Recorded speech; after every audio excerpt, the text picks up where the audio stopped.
So what we don't have here is Julie. See, Julie is walking around. We don't know what Julie is doing right now.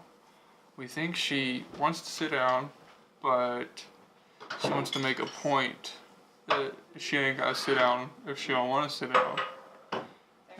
And I get that. I understand that point. And I just want her to sit down so we can test camera placement and lighting and audio. 'Cause I'm just talking normal tone of voice with the camera.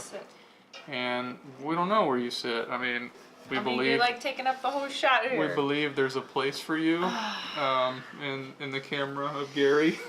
There's a... What's up? What are we talking about? Baby, you literally just said let's do the Ting video, and okay, but you were the one that said. Okay, so go. We're gonna be talking about the Ting video.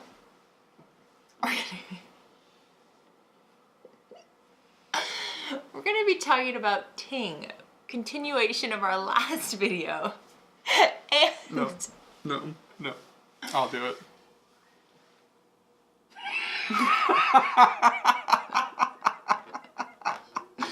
Sky.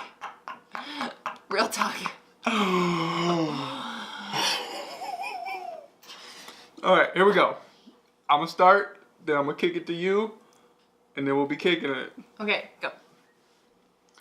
A couple of weeks ago, we shot a video telling you about how we switched over to a new cell phone service provider called Ting, and how if you apply compound interest, that transfer will save us over $15,000 in the next 10 years. What we didn't show you in that video is the various apps that we use and how we leverage those apps with Wi-Fi to drive our cell phone usage down dramatically. Hold on.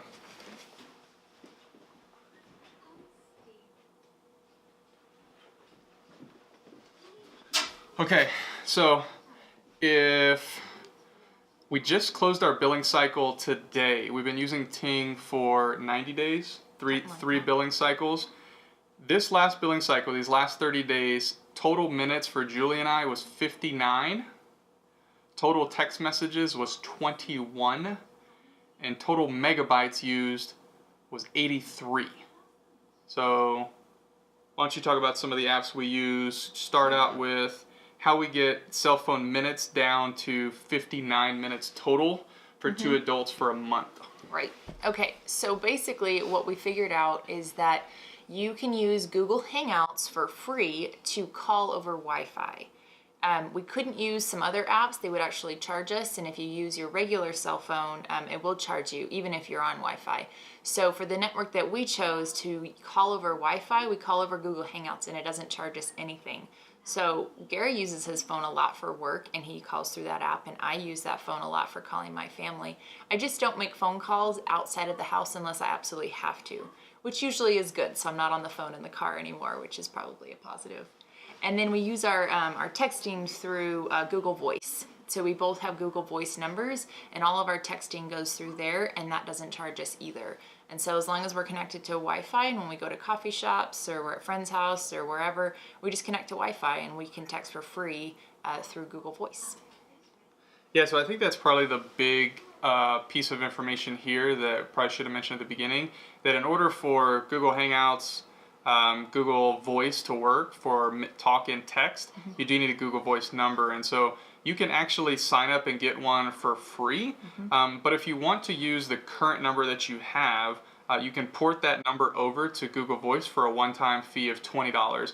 But we actually decided not to do that. We may do that in the future. We just went ahead. I had a Google Voice number from maybe 10 years ago. Julie got a new one, and so we're using those numbers for talking and texting.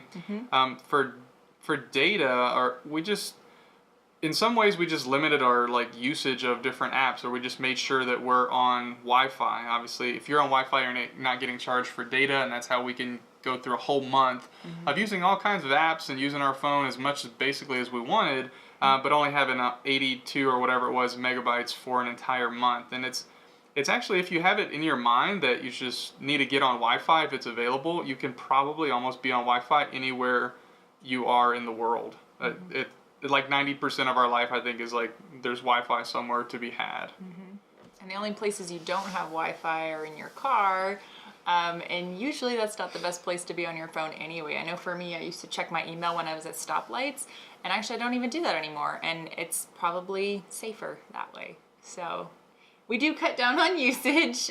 For me, I think I'm actually more involved in my kids' lives because at the playground, no Wi-Fi there. So I just play with my kids, and you actually are on your phone a little bit less, and it's probably good. So I only use it when I'm here on Wi-Fi and saving us money and more real time with people. Yeah. The only other thing I would say is like some apps, in particular, I'm thinking of Google Maps, which we use a lot. You can actually download those when you're on Wi-Fi to be available when you're offline. And so, I mean, I have large portions of the state of Colorado downloaded on my phone, and so anywhere I could drive for hours in northern Colorado and not actually need data or anything, because that all the things that I need for directions have been downloaded offline. So anyways, I think those two combinations, kind of Ting really paying only for what you use, and a combination of these three apps that we use, which is Google Hangouts for calls, Google Voice for text. We didn't mention Google Duo, which is another one that we use basically for video chat, and you can also use that for voice as well as you want on Wi-Fi. Yeah, all these are free. So if you use those three combinations with Wi-Fi, you can get your cell phone bill down. This month the bill was $21. There's will be $2 or $3 for taxes and things, but we went from just a few months ago, we were paying $130 a month, and that was actually after we've reduced it a little bit. It was $150, and now we're down to paying $21 a month. So try out Ting, try out Google Voice, Google Hangouts, Google Duo. You'll have a pretty cheap cell phone bill. One thing I wanted to mention too is actually when you are out and about, if you have any questions about how good the network is with Ting, we chose the Sprint network and it's been awesome. No matter where I am, when I do turn on my service, it works great. I haven't had any problems with service in the area. So that's been another really great part of Ting.